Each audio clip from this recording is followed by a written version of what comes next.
pantalla. Confirmen, por favor.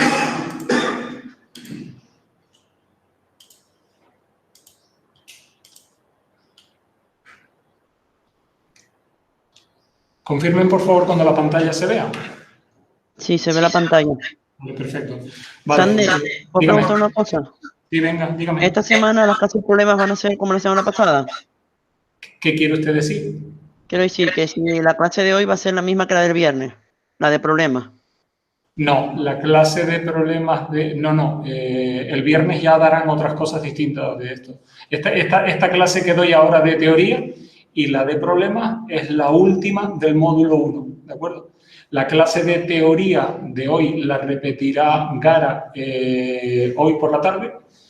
Y la de problemas de hoy, no sé si Gara hará exactamente los mismos problemas, pero es posible que haga cosas distintas. En cualquier caso, la clase de teoría, como ven, la estoy grabando y la van a tener a su disposición grabada. Y la de problemas que daré justo a continuación de esta, también la dejaré grabada, con lo cual tendrán los problemas grabados. Y si Gara hiciera problemas distintos de los que haga yo, también la grabaría para que la tengan. Las clases de la semana pasada, no sé si las han visto, hicimos los problemas 13 y 14. Yo hice el 13 y un poquito del 14, y Gara hizo al revés, hizo el 14 y creo que no le dio tiempo del 13. Con lo cual hicimos clases distintas. Y no, las clases del viernes, el viernes tienen clases ustedes ya con otra persona, con Javier Hernández, que será quien se encargue de darles la teoría de la parte de algoritmia, ¿de acuerdo? Yo es la última clase de teoría que doy ahora, ¿vale? Bien, mi propósito en esta clase de teoría es acabar con el tema, acabar con la teoría de máquinas de Turing. Entonces vamos a empezar por introducir un concepto que nos será útil a efectos prácticos, a efectos teóricos en las propias transparencias, disculpen, que es el concepto de máquina de Turing universal. Tal como dice ahí, una máquina de Turing universal no es más que una máquina de Turing, es un tipo particular de máquina de Turing que toma como entrada una cadena y otra máquina. Es decir, es como una especie de metamáquina. Es una máquina que toma como entrada otra máquina y una cadena, ¿de acuerdo? Y se comporta, si ustedes quieren gráficamente, la pueden imaginar de esta manera. La máquina universal, la máquina de Turing universal, toma como entrada una cadena, hasta ahí ninguna novedad, una cadena, todas las máquinas de Turing toman una cadena como entrada para procesarlo. Pero esta, aparte de tomar una cadena, tiene otra entrada que es una máquina, otra máquina de Turing. Otra máquina de Turing. ¿Y qué es lo que hace MU? MU lo que hace es que se comporta como esta máquina ante esta cadena. Es decir, la máquina universal es como si fuera un simulador de máquina de Turing y se comporta igual que esta M ante esta cadena. De forma que yo tengo la M y la cadena que le doy. ¿Qué posibilidades tiene la M, una máquina cualquiera con una cadena? Pues puede que la acepte, puede que no la acepte, puede que la rechace, puede que se meta en un bucle infinito, en cuyo caso no la está aceptando y por tanto la está rechazando. O sea que tiene la máquina M ante esa cadena, tiene un determinado comportamiento, el que fuera, ¿vale? Pues la máquina universal tiene exactamente el mismo comportamiento que M, pero ella, la máquina universal, toma como entrada una máquina y una cadena, ¿vale? Para poder avanzar con la máquina universal, lo primero que necesito es codificar las máquinas de Turing. Necesito que cuando me den una máquina de Turing, particularmente esta M de la que estoy hablando, yo quiero codificarla de alguna manera. ¿Para qué? Para poder dársela como entrada a la máquina universal. Entonces, en la siguiente transparencia está explicado una posible codificación. O sea, cuando a mí me den una máquina de Turing cualquiera, esta que tienen puesta aquí, Q, sigma, gamma, la codifico de esta manera. En primer lugar, hago que el número de estados de aceptación de la máquina sea 1. Eso siempre se puede conseguir. Si tienes más de un estado de aceptación en tu máquina, tú siempre puedes introducir un único estado de aceptación adicional y poner transiciones desde todos los que sean de aceptación hacia ese único, de forma que obtendrías una máquina equivalente que solo tenga un estado de aceptación. O sea que esto sin pérdida de generalidad siempre se puede hacer. Luego vamos a suponer que los estados de la máquina serán Q1, Q2, Qn, una serie de ellos, y vamos a hacer una suposición, y es que el primero de la lista, el de arranque, va a ser el primero de todos los que haya, Q1, Qn, el primero va a ser el de arranque. Y el último va a ser el último, el de aceptación, por convenio. Esto es un convenio para codificar.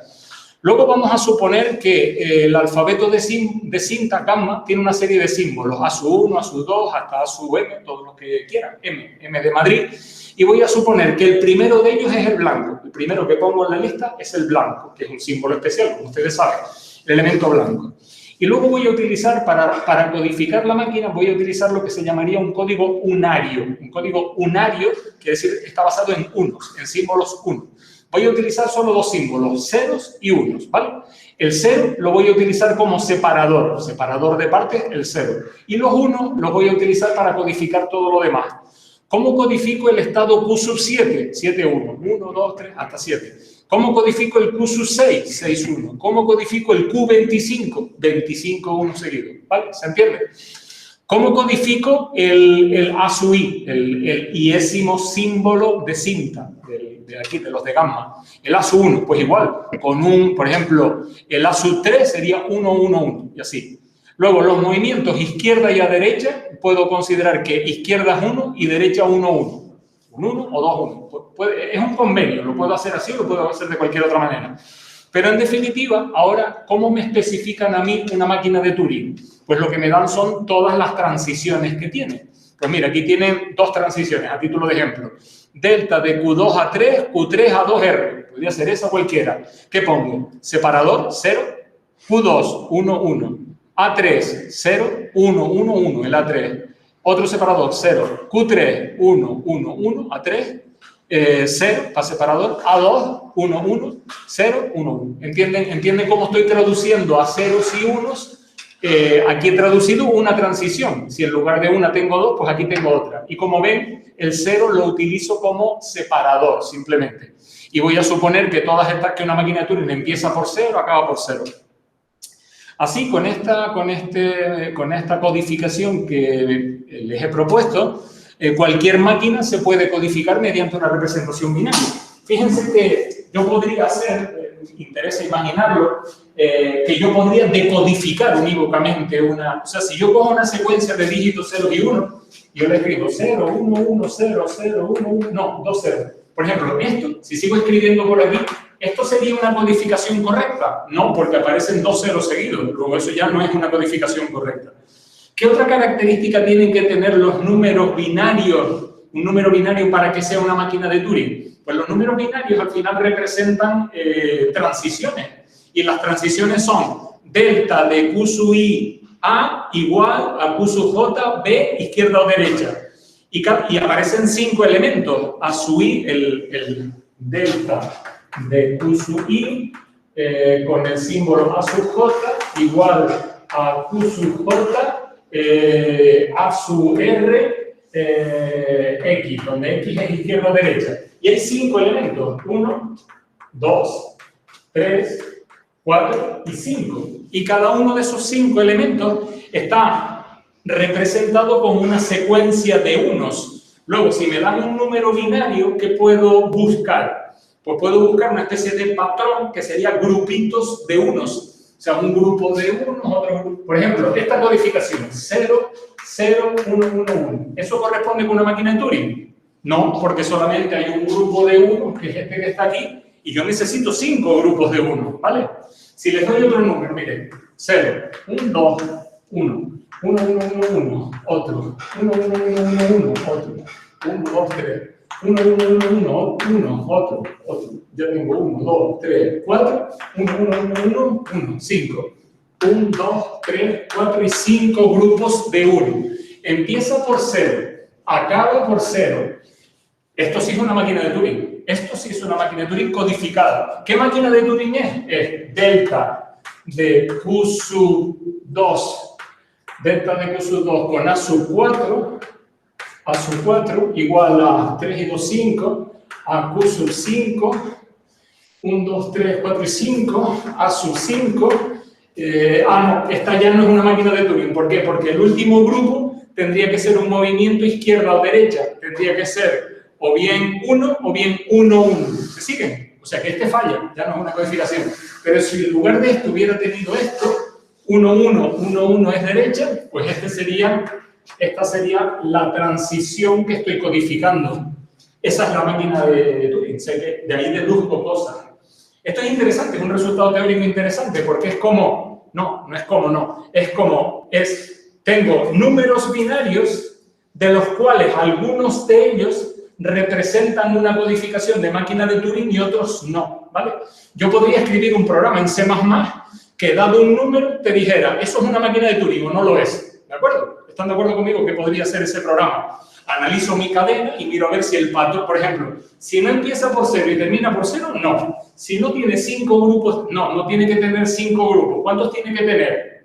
Múltiplo de 5. Puede tener 5, 10, 15, 20. Por cada grupito de unos representa los 5 elementos que tiene una transición. Si tengo una transición, tendré 5 grupitos de 1. Pero si tengo dos transiciones, tendré 10. Si tengo 3 transiciones, tendré 15. Y así sucesivamente. Entonces, yo tengo unos criterios para determinar si un número binario es una máquina de Turing codificada de acuerdo a esta codificación o no. ¿Están de acuerdo? ¿Lo entienden eso? Es un resultado teórico que me interesa que entiendan. Entonces, si no lo entienden, díganmelo. Bien, una vez que tengo un esquema de codificación de máquinas de Turing, que es este que le propongo, ya puedo implementar mi máquina de Turing universal. No he abundado mucho en este aspecto, pero la máquina de Turing universal va a ser composición de otras máquinas. Es decir, es como una super máquina que se maneja con otras máquinas. Entonces, va a ser una máquina multicinta, va a tener 3 cintas, C1, C2, C3, ¿de acuerdo? Y entonces, en la cinta C1 codifico la máquina que me dan como entrada. ¿Cómo es la codificación? Pues una ristra de ceros y unos como esa que les he puesto ahí. En la cinta C2 codifico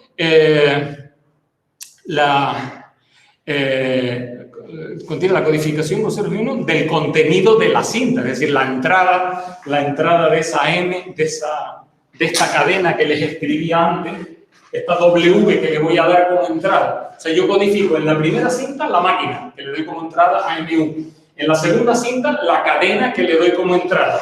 Y en la tercera cinta, en la C3, lo que se pone es el estado actual de la máquina.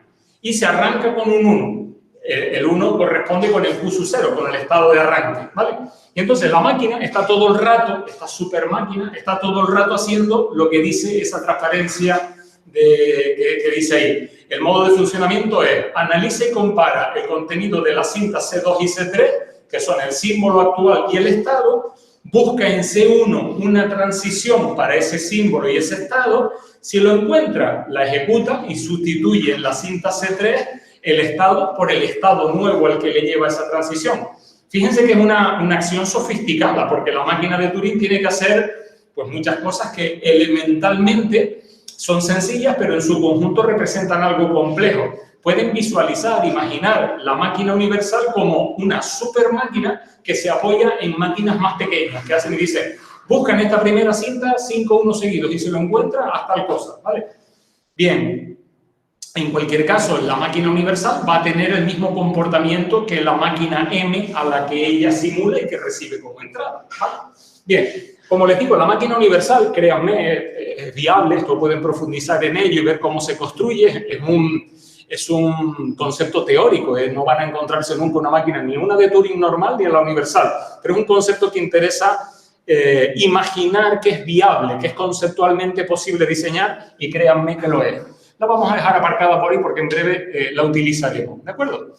Vamos a empezar ahora en un segundo apartado de este tema a ver, segundo y último apartado que vamos a ver, los lenguajes relacionados con las máquinas de Turing. Vamos a definir un lenguaje como recursivamente numerable. Un lenguaje se dice que es recursivamente numerable si existe una máquina de Turing que lo reconoce. Dicho de otra manera, los lenguajes que las máquinas de Turing reconocen son los lenguajes recursivamente numerables, ¿vale? Ninguna dificultad, se llaman así, recursivamente numerables. Introducimos una segunda definición. Se dice que un lenguaje es recursivo si existe al menos una máquina de Turing, con que exista una valga, que reconoce las cadenas de L y para con cualquier cadena de entrada, ¿de acuerdo? Fíjense ¿cuál es la diferencia? Una diferencia un poco sutil. ¿Cuándo un lenguaje es recursivo? El recursivo son los más sencillos. Un lenguaje recursivo es aquel en el que existe por lo menos una máquina de Turing que se comporta de la siguiente manera. Yo cojo esa máquina de Turing y le doy una cadena Y la máquina siempre se para, llega a un estado de parada. Y cuando para en un estado de aceptación o estado de rechazo. Si es de aceptación, habrá aceptado la cadena, si es de rechazo, la habrá rechazado. Pero la máquina siempre para. ¿Se entiende? Ese es el recursivo. El recursivamente enumerable es distinto, porque el recursivamente enumerable, ¿cómo funciona? Hay una máquina de Turing a la que tú le das una cadena y si pertenece al lenguaje, la máquina se para y acepta. Y si no pertenece al lenguaje, la máquina podría no parar. ¿Entienden? Mientras que si el lenguaje es recursivo, se exige que la máquina siempre tiene que parar, tanto si acepta como si rechaza, en el recursivo, ¿de acuerdo? Y basta con que haya una máquina que se comporte así. Luego ustedes tienen que entender que dado un lenguaje, hay muchas máquinas que pueden reconocer ese lenguaje. Igual que tenemos un lenguaje regular, tiene muchas expresiones regulares que lo representan o muchos autómatas finitos que reconocen ese lenguaje. Con que haya una máquina de Turing que tenga el comportamiento correspondiente al recursivo, que pare con toda cadena de entrada y reconozca las cadenas del lenguaje, el lenguaje es recursivo. Dígame, usted preguntaba algo. Entonces, recursivo, cuando se para, es aceptado o rechazado porque se para. Y cuando es recursivo enumerable, siempre que se para es porque es aceptado.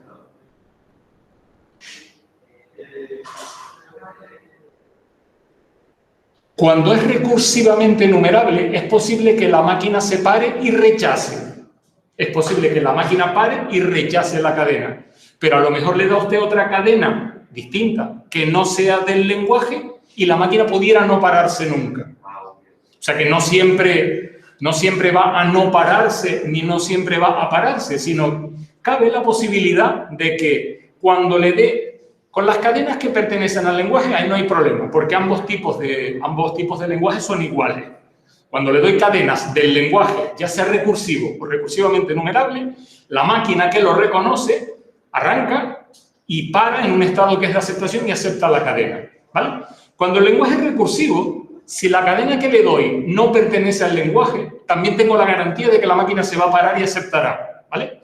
Mientras que si el lenguaje es recursivamente enumerable, cabe la posibilidad de que cuando le doy una cadena que no sea del lenguaje, la máquina puede que no se pare nunca. En cuyo caso no lo habrá aceptado, porque sabemos que no parar es una forma de no aceptar. ¿De acuerdo? Pero no hay garantías de que siempre se vaya a comportar así, pero en algunos casos pudiera comportarse así. ¿De acuerdo? ¿Se entiende? Bien, aquí tienen una nota que no dice nada que no sepan ya, y es que para que una máquina de Turing reconozca un lenguaje, no necesita parar sobre cualquier cadena de entrada. Basta que se pare en un estado de aceptación para aquellas cadenas que sean del lenguaje, ¿de acuerdo? Mientras que si un lenguaje es recursivo, existe una máquina de Turing que siempre se va a parar. Me interesa mucho que entiendan la diferencia entre recursivo y recursivamente enumerable. ¿Todo el mundo la tiene clara? ¿Sí? ¿La ven clara? Mírenla bien, no tiene trampa ni cartón, no es más que lo que dice aquí. Se basa en la sutileza, la peculiaridad que tienen las máquinas de Turing de que tienen una doble forma de rechazar cadenas. Recuerden que lo vimos en la clase anterior. O bien paro en un estado que no es de aceptación, o bien nunca paro. En cualquier caso, en ambos casos, no estoy aceptando la cadena y son dos formas de rechazarla. ¿De acuerdo? Bien. A ver, siempre que yo tenga un DFA, puedo construir a partir de él una máquina de Turing, de forma muy simple. Ahí están los detalles en la transparencia, pero en esencia, lo que voy a hacer es que dense cuenta que cuando a mí me dan la tupla de un DFA, Q, sigma, delta, Q sub 0, los elementos que componen un DFA, los que componen la máquina de Turing son los mismos y algo más, con lo cual es fácil ver que una máquina de Turing va a tener la capacidad de un DFA, ¿vale? Si tengo un DFA, Q, sigma, Q sub 0, F y delta, voy a construir esta máquina. Q', los estados de la máquina van a ser los mismos que los del DFA y le pongo uno nuevo, un Q' nuevo que es nuevo. El Q' no es ni más ni menos, lo estoy señalando aquí con el cursor, que el nuevo de aceptación. La máquina de Turing solo tiene un estado de aceptación que es ese Q' que he añadido. Los alfabetos son los mismos, el gamma es el mismo que sigma y le añado el blanco. Y las transiciones, ¿quiénes son las transiciones? ¿Quién será delta prima? La prima es de la máquina. Delta prima de Q con A, pues será delta de Q con A. Es decir, cuando estoy en el estado Q y llega el símbolo A, ¿qué hace la máquina de Turing? Lo mismo que hacía el DFA. O sea, la máquina hace delta de Q con A. Delta prima es delta.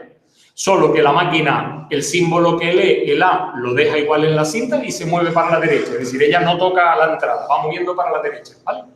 Y eso lo hace para todos los estados y todos los símbolos. Es decir, ¿qué está haciendo la máquina? Comportarse exactamente igual que se comporta el DFA, ¿vale?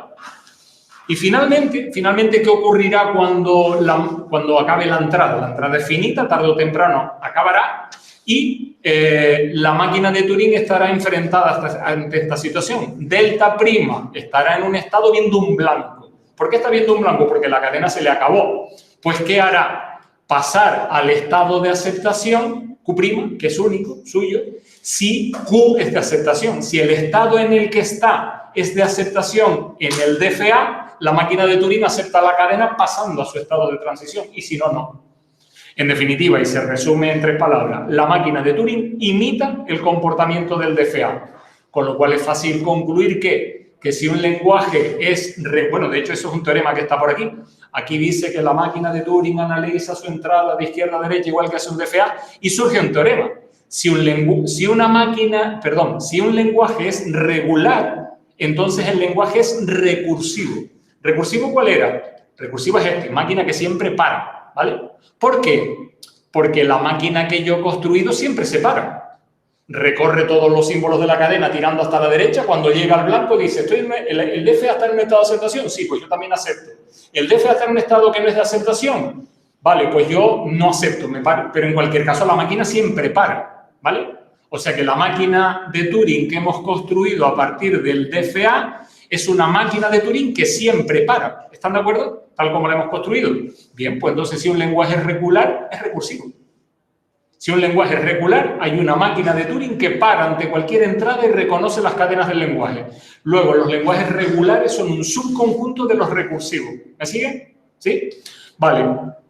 Este lenguaje que tienen aquí, secuencia de NA seguida de secuencia de NBs, es recursivo, porque hemos construido en los ejemplos que hay, lo hemos hecho con varias máquinas. Sin embargo, sabemos que ese lenguaje no es regular. Luego, el conjunto de los lenguajes regulares es un subconjunto propio de los recursivos, ¿de acuerdo? Todo lenguaje regular es recursivo, pero hay lenguajes recursivos que no son regulares, ¿vale?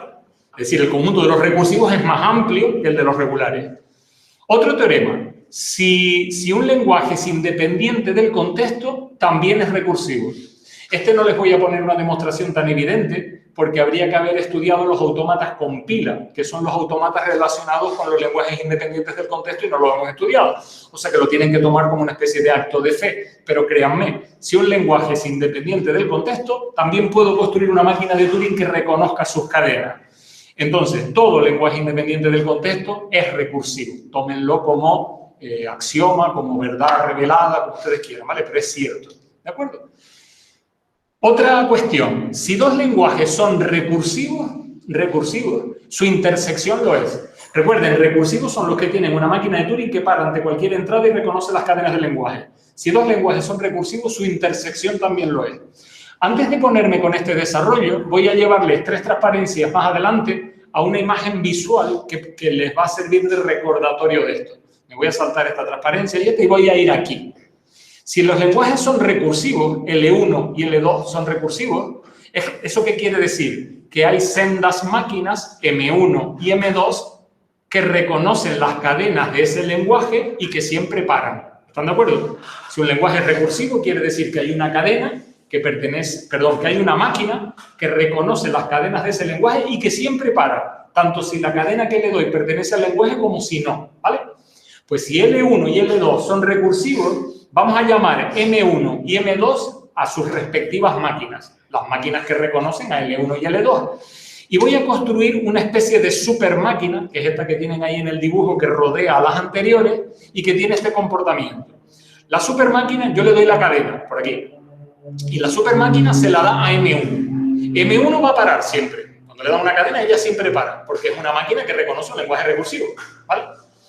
¿Qué hará la máquina M1? Te dirá si la cadena que le has dado pertenece a L1 o no. Supongan que dice que no pertenece, ¿vale? Pues la super máquina dice, no pertenece. Sale por aquí y ya acabó. Supongan que sí, que la máquina M1 dice que sí, que la cadena sí pertenece. Entonces la super máquina, que para eso está compuesta de otras dos, coge esa cadena y dice, vale, pues ahora vamos a arrancar la máquina M2. y le doy también esa misma cadena. Le doy una copia, he hecho previamente una copia y se la da también. M2 siempre para, porque es una máquina que reconoce un lenguaje recursivo. Y M2 dirá sí o no, esta cadena que le has dado pertenece a L2 o no. Si te dice que no, la máquina grande también dice que no. Y si te dice que sí, la máquina grande dice que sí. ¿Vale?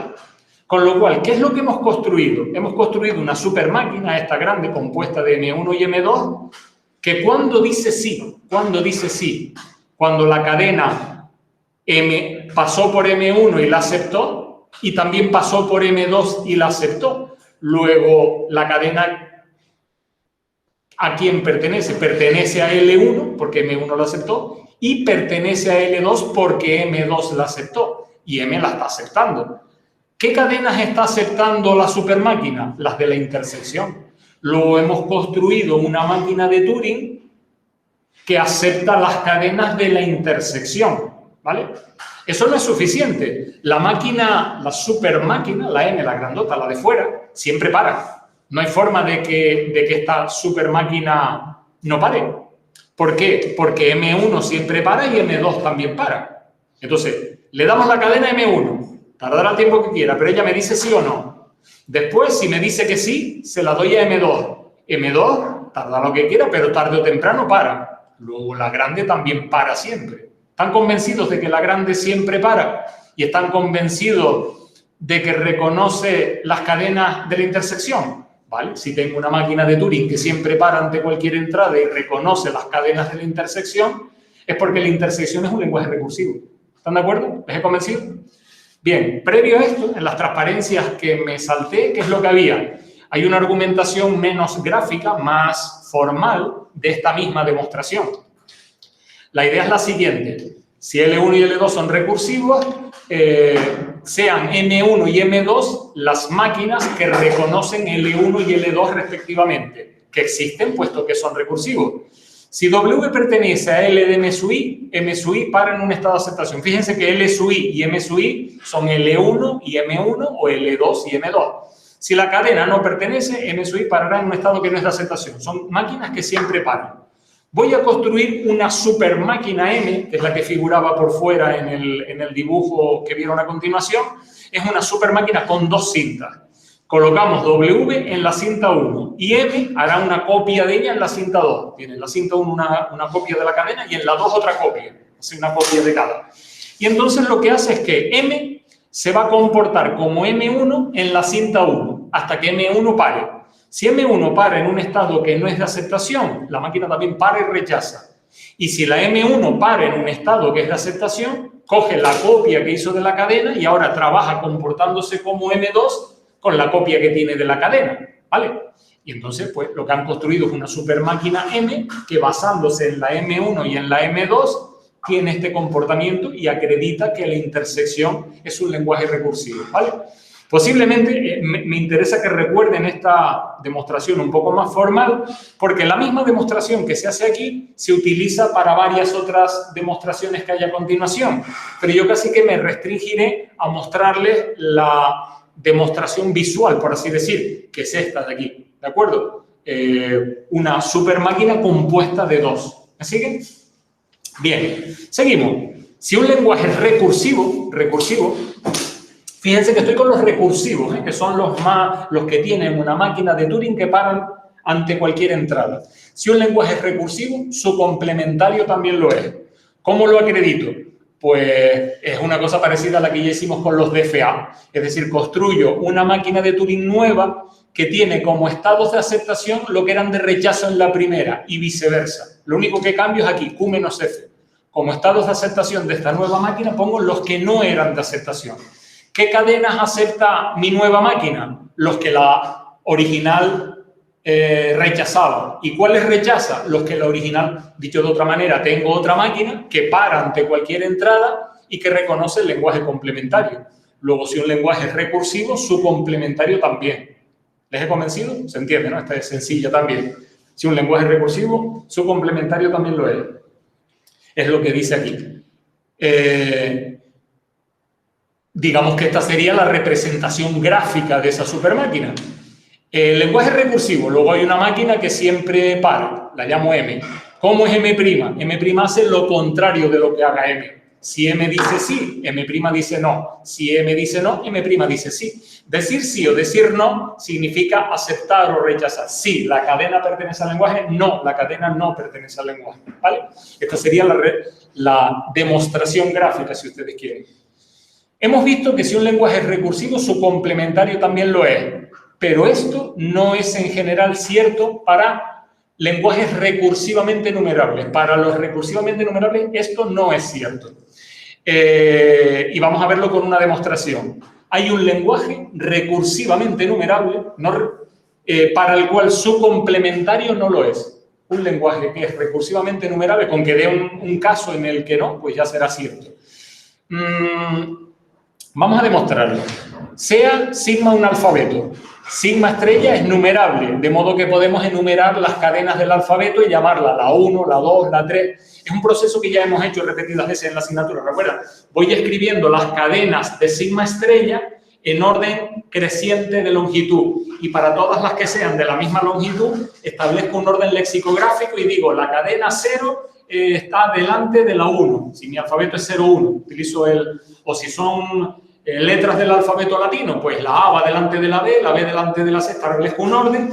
Y entonces, cuando las cadenas van en orden de longitud, la primera, épsilon, la siguiente, cadenas de un solo símbolo, A, B, C, D. Luego, cadenas de dos símbolos, A, B, A. ¿Se acuerdan de que eso lo hemos hecho?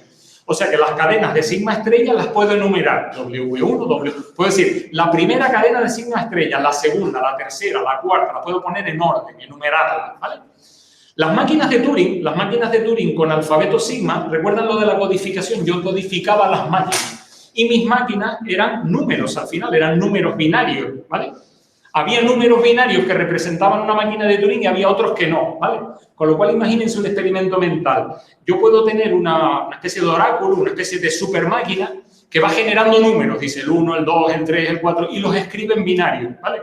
Y entonces coge un número y yo tengo una super máquina que podría ser un programa en C++, ¿se acuerdan que les pedí? Que mira esa configuración binaria que escribí antes en la pizarra y esa máquina la analiza y dice, sí, esto es una máquina de Turing. No, esto no es una máquina de Turing, ¿vale? Me va a decir si es una máquina de Turing. Entonces yo arranco un proceso en el que escribo una especie de un generador de números binarios. El 1, el 2, el 3, el 4, ¿cuántos hay? Infinito. Esta máquina va disparando números binarios. Hay otra que los pone en binario, y se lo pasa a mi programa de C++, que es otra máquina de Turing. Y ese programa de C++ dice el 0, no, eso no es una máquina de Turing. El 1, no. El 2, no. El 1000, tampoco. El 10.000 millones, tampoco. Hasta que llega a una configuración binaria como esta. ¿Qué número es este en decimal? 10.000 millones, 328.725.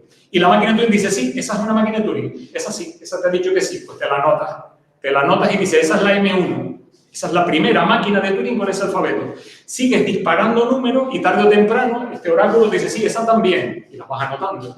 ¿Entienden cómo todas las máquinas de Turing con ese alfabeto son enumerables? M1, la primera máquina, M2, la segunda, M3, la tercera. ¿Les he convencido? ¿Se entiende el proceso? Es un experimento mental, ¿vale? Pues entonces yo las escribo. La M1, M2, M3, las tengo enumeradas por ahí. Bien, voy a definir un lenguaje, fíjense cómo es, porque es un lenguaje curioso. Dice, sea el lenguaje WI tal que, sea el lenguaje formado por las cadenas WI tales que la cadena WI es aceptada por la máquina M sub i. El lenguaje formado por las cadenas WI que son aceptadas por la máquina MI. Es como si yo hiciera una matriz y voy poniendo por aquí la cadena W, la W2, la W3, la W4, son infinitas, ¿no? La W sub n son infinitas. Y por aquí pongo las máquinas, la M1, la M2, la M3. Son muchas también porque son números binarios. Entonces cojo la M1 y la W1. ¿M1 acepta W1? ¿Sí o no? ¿La acepta o no? ¿Sí o no? Sí, la acepta. Le ponemos aquí un 1. ¿M2 acepta W2? No, no la acepta. Ponemos un 0. ¿M3 acepta W3? Va mirando máquina, cadena. Y pones un 1 o un 0 dependiendo de si la acepta o la rechaza. ¿Se entiende? ¿Quién sería L? ¿Quién sería el lenguaje ese que estoy definiendo? Sería aquellas cadenas que aquí tienen un 1. O sea, W1 es del lenguaje, porque W1 es aceptada por M1. Busco otra máquina que en esta diagonal tenga un 1 Dice la M25 acepta la cadena W25. Pues W25 es del lenguaje. ¿Se entiende quién es el lenguaje? ¿Todo el mundo lo entiende? Vale. Pues he definido ese lenguaje. Vamos a ver que L es recursivamente numerable, ¿de acuerdo? Para eso, ¿qué tengo que hacer? Buscar una máquina que lo reconozca. Vamos a construir una supermáquina M que acepte L. La máquina va a ser una composición de otras máquinas, sea W de sigma estrella. La supermáquina genera las cadenas W1, W2, W3, hasta encontrar un número que la cadena que te dé sea la que tú quieres. A ti te han dado una cadena W, una. Esa cadena es una de sigma estrella. O sea, pues será la W1 o la W2 o la W3, tendrá que ser una de esas secuencias, ¿no? Pues la máquina las va enumerando todas hasta que encuentre cuál es. Dice, es la 24 y se queda con esa la W24. ¿Se entiende este proceso? Me han dado una cadena W que es de sigma estrella y esa cadena que me han dado es una de la secuencia infinita W1, W2, W3, W4, W5, es una de ellas. Lo único que me falta es determinar cuál es. ¿Dice es la primera? No. ¿Es la segunda? No. ¿Es la tercera? No. Así hasta que llegue a uno y diga, sí, es la 8.425.000. Tardé mucho en encontrarla, pero es esa. Una vez que identificas cuál es, codificas esa máquina de Turing. La máquina de Turing que tiene el mismo número. Ahora ya no me muevo en la lista de cadenas, sino en la lista de máquinas. ¿Es la M1? No. ¿Es la M2? No. Ahora lo que tienes que hacer es, si tuviste que la cadena es la cadena W35, pues buscas la máquina 35. ¿De acuerdo? Recuerden que ustedes tenían todas las cadenas en una secuencia. Estoy poniendo aquí la transparencia. W1, W2, W3, las tienen todas. Y las máquinas forman otra secuencia. M1, M2, M3. Pues lo primero que hice fue buscar qué número de orden, qué I es la cadena que te han dado. ¿Es la 3, la 4, la 25, la 8 millones? Una vez que la tienes, en el siguiente paso, codificas la correspondiente máquina. Una vez que tienes la máquina y la cadena, para eso queríamos la máquina universal, le das ese par a MU. ¿Qué es lo que hacía la máquina universal? Comportarse como MI con la cadena WI. Entonces se la das a la máquina universal y la máquina universal, si MI para y acepta WI, la máquina para y acepta W. Puede ocurrir que MI pare sin aceptar o que no pare. Podría ocurrir cualquiera de esas dos cosas. Y en ambos casos, la supermáquina N va a rechazar esa cadena. Por lo tanto, W pertenece a LN si solo si WI pertenece al lenguaje reconocido por la máquina MI. Bueno, pues lo que hemos hecho es construir una máquina teórica, una máquina compuesta y sofisticada que se apoya en la máquina universal que reconoce el lenguaje. Y de ahí deduzco que el lenguaje es recursivamente numerable. Fíjense que solo hace falta, porque claro, si le doy la cadena WI a la máquina MI y esta no para, se mete en un bucle infinito, esta máquina le va a pasar igual, se va a quedar parada, porque ella se basa en la universal y la universal pues se imita a la otra. O sea que si la otra se mete en un bucle infinito y nunca para, pues esta también. Pero cuando la cadena es del lenguaje, va a parar y aceptar. Bueno, pues entonces este lenguaje es recursivamente numerable, ¿vale? O sea que ya tengo que el lenguaje es recursivamente numerable. ¿Qué me queda ahora ver? Que no es, que su complementario no es recursivamente numerable. Bien, voy a coger el lenguaje. El lenguaje que definí es este, sea L, WI, es aceptada por MI. Si L, y vamos a suponer, porque vamos a hacerlo por reducción al absurdo, vamos a suponer que el complementario es recursivamente numerable. Si es recursivamente numerable, tiene que ser aceptado por una de esas máquinas, por una de ellas, ¿no? Vamos a llamarla MJ. Será una de esas secuencias, una secuencia infinita de máquinas, será la MJ. Pues vamos a suponer que L complementario es el lenguaje que reconoce la Jésima máquina, ¿vale? Jésima máquina. Bien, vamos a considerar la cadena WJ, la correspondiente en el orden en mi lista infinita de cadenas. Dice aquí, si WJ pertenece al lenguaje de la máquina MJ, entonces WJ pertenece a L.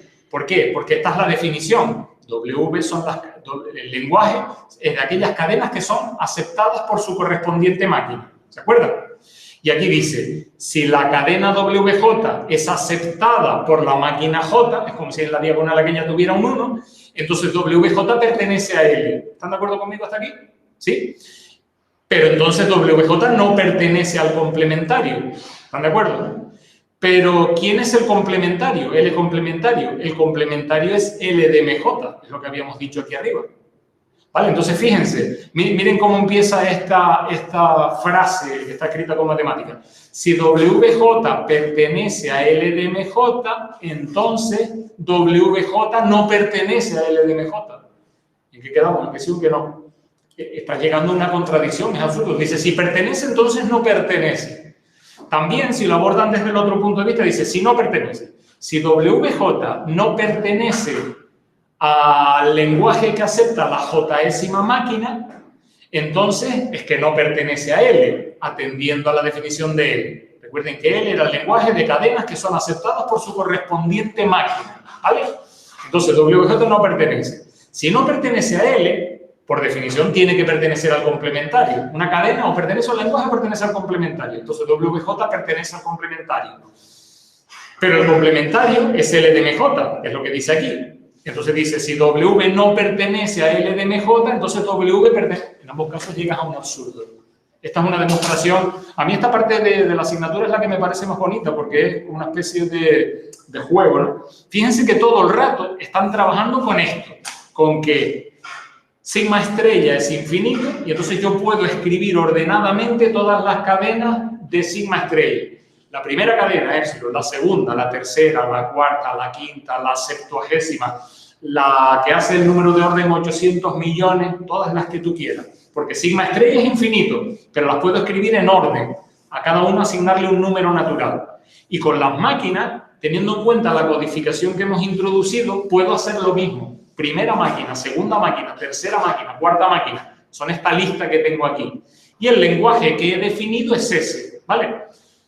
Entiendan la demostración, no es esencial que la entiendan para nada, pero es un ejercicio intelectual bonito, y lo que sí tienen que recordar es la definición, esto que estaba aquí, que si un lenguaje es recursivo, su complementario lo es, seguro. Pero esto no es cierto para recursivamente numerables. Para los recursivos es cierto, para los recursivamente numerables no. Y lo que hemos hecho es que les hemos dado un ejemplo, uno, de un lenguaje que hemos acreditado que es recursivamente numerable, pero su complementario no. Eso es lo que sí tienen que retener de forma segura, ¿vale? Esta parte de aquí, de que lo que es cierto para recursivos, para recursivamente numerables no es cierto, ¿vale? Si seguimos avanzando, tenemos esta otra. Si dos lenguajes son... Dígame. ¿Pero esto es por lo general o siempre se da que si es recursivamente numerable? No, esto, a ver, se lo vuelvo a poner aquí. Si L es un lenguaje recursivo, siempre su complementario es recursivo. Eso siempre es así. Pero esta propiedad no es cierta para lenguajes recursivamente numerables. O sea que no siempre es verdad. Es posible que tengamos un lenguaje recursivamente numerable y su complementario también lo sea, pero eso no es cierto. Es como decir, los lenguajes, el conjunto de los números naturales no son cerrados ante la operación de resta. Eso quiere decir que si usted resta dos números naturales, no siempre le tiene por qué salir un natural. A veces sí. 7 menos 5, 2, natural, ningún problema. Hágalo al revés, 2 menos 7, ya no. Hay casos que sí, casos que no. Entonces, su pregunta, creo que le estoy respondiendo, es: puede que haya un lenguaje recursivamente numerable y su complementario también lo sea, eso puede ocurrir, pero es una propiedad que no ocurra siempre. Hay casos en los que no. Por lo menos nosotros les hemos dado un caso en el que eso no ocurre. O sea, que no es una propiedad que siempre se cumpla. ¿De acuerdo? ¿Entienden la respuesta? Bien. ¿Alguna otra pregunta? ¿Alguna otra cuestión? Bien. Aquí, supongamos que dos lenguajes son recursivos. Entonces se dice, el teorema dice que su unión también lo es. ¿Cómo lo demuestro? Ahora voy a ir un poco más rápido. Si los dos son recursivos, tiene ciertas máquinas, M1 y M2, que lo reconocen y que siempre paran. Igual que hice con la intersección, ahora construyo esta, que es la que reconoce la unión. Si la primera M1 para, la máquina grande también para. Si la máquina M1 no lo reconoce porque no pertenece a L1, arranco la L2 a ver si lo reconoce. Bueno, se comporta como dice esa figura. ¿Cuál es la única forma de que la máquina grande diga no? Que M1 diga no y M2 diga no. Si M1 dice no y M2 dice no, ¿qué quiere decir? Que no pertenece a L1 y no pertenece a L2 y por tanto no pertenece a la unión. Dicho de otra manera, he construido una máquina M que siempre para y reconoce las cadenas de la unión. Luego la unión es recursiva. O sea, si dos lenguajes son recursivos, fíjense que si alguna vez hacen una demostración basada en este tipo de dibujos, una cosa que es importante que acrediten es que esta máquina que construyo siempre para, la que yo construyo. ¿Por qué? Porque para que el lenguaje que estoy analizando sea recursivo, tiene que tener una máquina que siempre pare ante cualquier entrada y pare aceptando las cadenas que son del lenguaje y pare rechazando las que no lo son. ¿Se entiende? Pero siempre tiene que parar para que el lenguaje sea recursivo. ¿Se entiende? Bien, si dos lenguajes son recursivos, su unión también lo es. Seguimos. Si dos lenguajes son recursivamente numerables, que es el caso más general, la unión también lo es. ¿Cómo construyo la máquina? No la construyo así. Fíjense que esta construcción anterior no tendría por qué funcionar para recursivamente numerable. Pero ahora lo que tengo es L1 y L2 son recursivamente numerables. Tienen sus máquinas M1 y M2.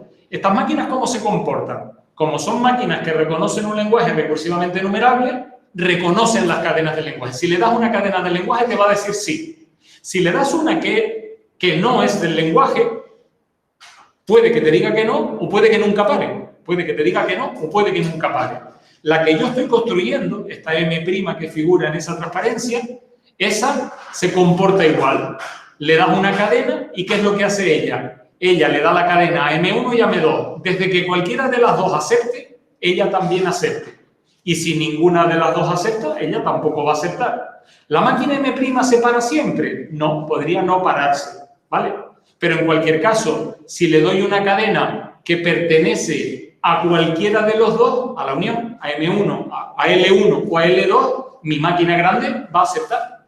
Porque o aceptará M1 o aceptará M2 o aceptarán las dos. Es posible que las dos digan sí al mismo tiempo, en cuyo caso mi máquina grande dice sí. ¿Se entiende esa construcción? ¿Sí? ¿Todo el mundo lo entiende? Fíjense que la anterior no valía. La anterior no valía, ¿vale? Si un lenguaje y su complementario son ambos recursivamente numerables, entonces él y su complementario son recursivos. Si los dos son recursivamente numerables, tanto él como su complementario son recursivos. ¿Cómo lo hacen? Pues esta sería la construcción. Tengo M1 y M2 y construye esta super máquina, ¿vale? Le doy una cadena. Fíjense que L y su complementario son recursivamente numerables. Entonces tienen máquinas que cuando les doy una cadena del lenguaje dicen que sí, que la aceptan. Y cuando le doy una cadena del que no es del lenguaje, puede que no acepte, puede que no acepte, no, puede que no pare, ¿de acuerdo? Pero la que yo construyo, esta siempre va a parar, la grande. ¿Por qué? Porque la cadena o pertenece a un lenguaje o pertenece a su complementario, ¿de acuerdo? O sea que una de las dos máquinas, o la M1 o la M2, dirá que sí. Una de las dos tiene que decir que sí. ¿Por qué? Porque dada una cadena y un lenguaje, o la cadena pertenece al lenguaje o pertenece a su complementario, ¿vale? Entonces, una de estas dos máquinas siempre parará y la que yo he construido siempre para. Y por eso el lenguaje es recursivo, ¿de acuerdo? Si un lenguaje y su complementario son ambos recursivamente numerables, el lenguaje es recursivo, ¿de acuerdo? Siguiente. Por hacer una especie de resumen, dados un par de lenguajes y su complementario, L y su complementario, si revisan bien todos los teoremas que han visto anteriormente, solo se pueden dar estas tres situaciones que están aquí. Una, que los dos sean recursivos. Otra, que ninguno de los dos sea recursivamente numerable. Y la tercera es que uno de los dos es recursivamente numerable, pero no recursivo, y el otro no es recursivamente numerable. Ahora, con esta inmediatez, no van a tener tiempo de meditarlo. cojan todos los casos anteriores, pónganlos en una especie de tabla, si quieren. En Wikipedia está hecha esa tabla. Pero mírenla y verán que si tienen dos lenguajes, L y su complementario, las únicas posibilidades que caben, visto todo lo que hemos estudiado, todos los temas que han visto, son estas tres que están aquí. E interesa recordarlo. De este tema es esencial que recuerden todas estas características, todas estas relaciones que hay. Han estudiado dos, o sea, igual que vimos los regulares y vimos que eran cerrados respecto a la complementación, cerrados respecto a la unión, esas propiedades de cierre son centrales, son muy importantes en la asignatura. Entonces deberían tener una tabla diciendo los regulares y todas sus características, sus propiedades de cierre, los independientes del contexto son cerrados respecto a la unión, son cerrados, y poner todas las características. Y en este tema les hemos introducido los lenguajes recursivos y los recursivamente numerables y hemos visto qué propiedades de cierre tienen. Son cerrados respecto a la unión, ¿vale? ¿De acuerdo? Entonces, háganse esa tabla, que insisto, en Wikipedia la pueden encontrar, ¿vale? La que encontrarán en Wikipedia es más compleja porque seguramente abarca más lenguajes, pero entre otros están estos. Por acabar la parte de computabilidad, una especie de gran resumen.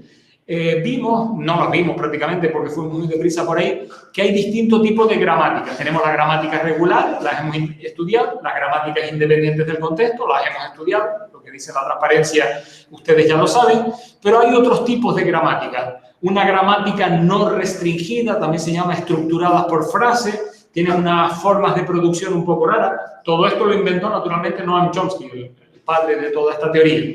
Gramáticas no restringidas. Cualquier gramática regular o independiente del contexto es un caso particular de gramática no restringida. Teorema. Si G es una gramática no restringida, L de G es un lenguaje recursivamente numerable. Las gramáticas no restringidas son, que no estudiamos en esta asignatura, son las que generan los lenguajes recursivamente numerables. Un lenguaje recursivamente numerable, sí, solo sí, lo que dice en esa transparencia. Una gramática, ¿se acuerdan que hablamos de gramáticas independientes del contexto? Y también hay gramáticas sensibles al contexto. El nombre de sensibles al contexto se lo expliqué brevemente un día, y es que las reescrituras solo las puedes hacer, el símbolo A se puede reescribir por alfa, solo si A está en el contexto está en medio de no sé qué situación. De ahí viene el nombre, ¿vale? Pues las gramáticas sensibles al contexto se caracterizan porque sus producciones tienen esa característica que dice ahí, que la longitud de las cadenas tiene que ser decreciente en cada derivación. Bien, el conjunto de los lenguajes sensibles al contexto contiene al de los independientes del contexto. Esto es teoría que no demostramos, pero que es cierta. Si L es un lenguaje sensible al contexto, también es recursivo. Hay lenguajes recursivos que no son sensibles al contexto. Y por fin, última transparencia de la parte de computabilidad. A esto se le llama la jerarquía de Chomsky o clasificación de Chomsky. Lenguajes regulares son el conjunto más pequeño, los estudiamos hace 3 meses, 2 meses, no me acuerdo. ¿Cuándo nos conocimos? ¿En septiembre? Octubre, estamos en diciembre, los meses que hago. Lenguajes regulares, ¿se acuerdan? Los primeros. Después estudiamos los independientes del contexto, los del tema de gramática independiente del contexto. Todos los regulares son independientes del contexto, ¿lo ven ahí? Los sensibles al contexto no los hemos estudiado, ni los vamos a estudiar, simplemente que sepan que existen. Y por último están los lenguajes recursivamente numerables, ¿de acuerdo? Que son los que reconocen las máquinas de Turing, se los acabo de presentar en la clase de hoy. Esos 4 son los que componen la jerarquía de Chomsky. Hay otra capa, si ustedes quieren decir, oye, los recursivos, ¿dónde están? Los recursivos están aquí dentro. Son un subconjunto, están entre esta última capa y esta. O sea, los recursivos están, los que no, en casa no me van a ver, los recursivos están aquí dentro. Una raya más aquí entre estas 2 fronteras, ¿vale? Porque son un subconjunto de los recursivamente numerables, que son los más generales, y todos los demás están dentro de los recursivos. Los recursivos abarcan a todos los anteriores, ¿vale? Busquen en Wikipedia clasificación de Chomsky, jerarquía de Chomsky, viene esto un poco más explicado, pero ya tienen todos los elementos para entenderlo, ¿de acuerdo? Lo que sigue, nos lo vamos a saltar, es la parte de resolubilidad, y en parte nos la saltamos porque no es mucho lo que le podíamos contar de resolubilidad, la tesis de Church-Turing, y el tema de que hay problemas resolubles e irresolubles, Y aquí les dirijo a una asignatura que se llama complejidad computacional. Hay una asignatura que solo cursarán si cursan el itinerario de computación, se llama el primero de los 5 itinerarios que tienen. ¿Saben que tienen 5 itinerarios en la carrera? En el primero de ellos hay una asignatura que creo que es de 4º curso que se llama complejidad computacional. Complejidad computacional. Y en esa asignatura sería la continuación natural de este tema. Digamos que el punto en el que estamos aquí sería el punto de partida para esa asignatura de complejidad computacional.